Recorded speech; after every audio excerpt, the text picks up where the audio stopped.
Je voudrais à présent vous parler d'une chose très importante pour cet instrument à percussion qu'est le piano, à savoir le toucher legato. C'est quelque chose dont on se sert énormément pour tout ce qui est mélodique, mais également pour tout ce qui est contrapuntique. C'est vraiment quelque chose qui nous sert dans énormément d'écriture.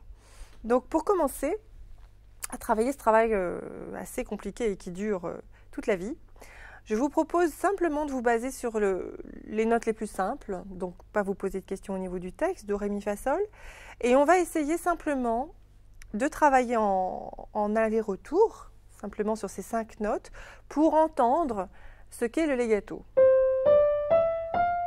Si je vous joue 5 notes absolument égales,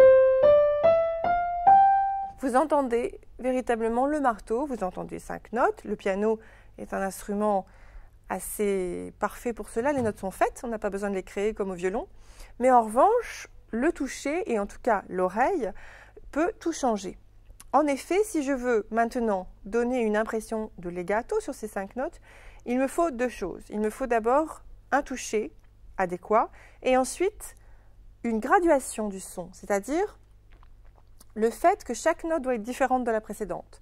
Et c'est ça qui va créer l'illusion du legato, parce que par définition, jamais les marteaux ne pourront véritablement avoir le geste de l'archer sur la corde. Les marteaux continueront absolument imperturbables à taper chaque corde d'une façon complètement autonome. Et donc c'est à nous de créer ça par une illusion de nuance.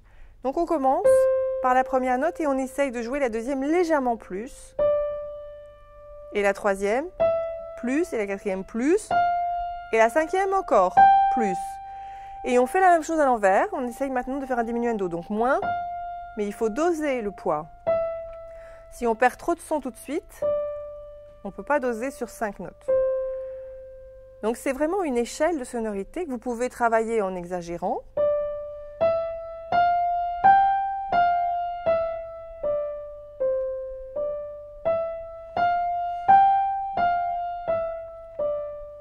Donc plusieurs façons d'y arriver. La plus simple, c'est de mettre de plus en plus de poids. D'abord pas trop, puis un peu plus, comme si vous rajoutiez 5 grammes à chaque fois. Et puis de plus en plus de poids, et puis de moins en moins de poids. Maintenant, regardez bien l'articulation du doigt. Le doigt ne doit pas se projeter. Plus il est projeté, plus on a de mal à le contrôler. Donc on reste en contact avec la touche et c'est uniquement le poids du doigt, c'est-à-dire le poids qui va partir de la voûte, que nous avons déjà vu, c'est ce poids-là que vous allez simplement essayer de transmettre dans le clavier. Et puis dernière chose, pour travailler ce legato maintenant, l'archet, celui qui nous aide le poignet. Donc un geste de poignet qui part du bas, qui peut monter, qui peut redescendre. Au départ, l'important c'est simplement qu'il accompagne. On n'a pas besoin d'une grande précision. Au départ, il faut juste sentir qu'il accompagne et que les doigts ne sont pas seuls. On se sert du poids du doigt et ensuite on accompagne avec le poignet. Et qu'importe que ce soit un geste sur 2, sur 3, sur 4, l'important c'est la sensation. Naturellement, vous allez faire le même travail à la main gauche. Donc, le geste du poignet va se situer à la fois de bas en haut, mais aussi latéralement, c'est-à-dire de gauche à droite.